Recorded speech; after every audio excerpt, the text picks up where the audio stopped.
ដៃបត់ថ្មីមាននៅក្នុងវិទ្យុហងមាស FM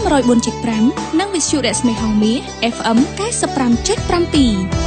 យស្រឡាញ់អូនលឺសឹងតែរាល់ថ្ងៃបងនិយាយផុយស្រួលណាស់តែទង្វើបងវិញផ្ទុយដាច់ស្រឡាំងមិនយល់សមថាព្រោះហេតុអ្វីព្យាយាមធ្វើល្អមិនដែលខំលើស្នេហ៍តែមានមេមិនអោយដំឡៃបេះដូងស្ដែងទួញយំក្រៀមក្រំរាល់ថ្ងៃថ្លៃមិនដែលសួរនាំមួយម៉ាត់បើស្រឡាញ់មិនដេចបងតង់អូនចោលបើស្រឡាញ់មិនដេចមិនខ្វល់ខ្វាយអូនឯកាខ្លាំងណាស់ដឹងតែឆោមឆាយបងសប្បាយមិនគិនពីស្រីបើតទៅបងនៅតែបែបនេះទៀតកុំបន្តថាអូនមានថ្មី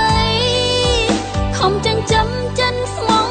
មកតែគ្មានន័យថ្លៃមិនដែលយកចិនទុំដឹង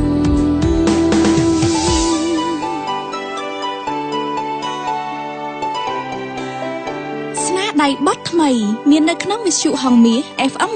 104.5 និងវិទ្យុរស្មីហងមាស FM 95.7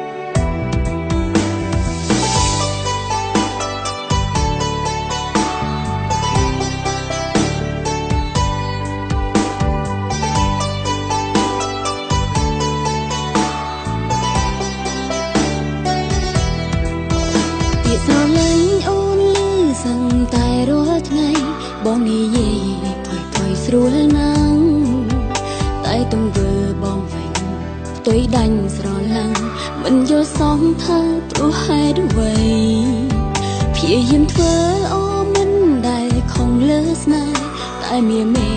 មិនអោយដំឡៃបេះដូងស្ដែងទួញយំក្រៀមក្រំរាល់ថ្ងៃថ្លៃមិនដែលសួរនាំមួយម៉ាត់បើស្រឡាញ់មិនដេចបងតង់អូនចោលបើស្រឡាញ់មិនដេចមិនខ្វល់ខ្វាយអូនឯកាខ្លាំងណាស់ដឹងតែឆោមឆាយបងសាប់ស្នាដៃបត់ថ្មីមាននៅក្នុងវិទ្យុហងមាស FM 104.5 និងវិទ្យុរស្មីហងមាស FM 95.7បន្តថា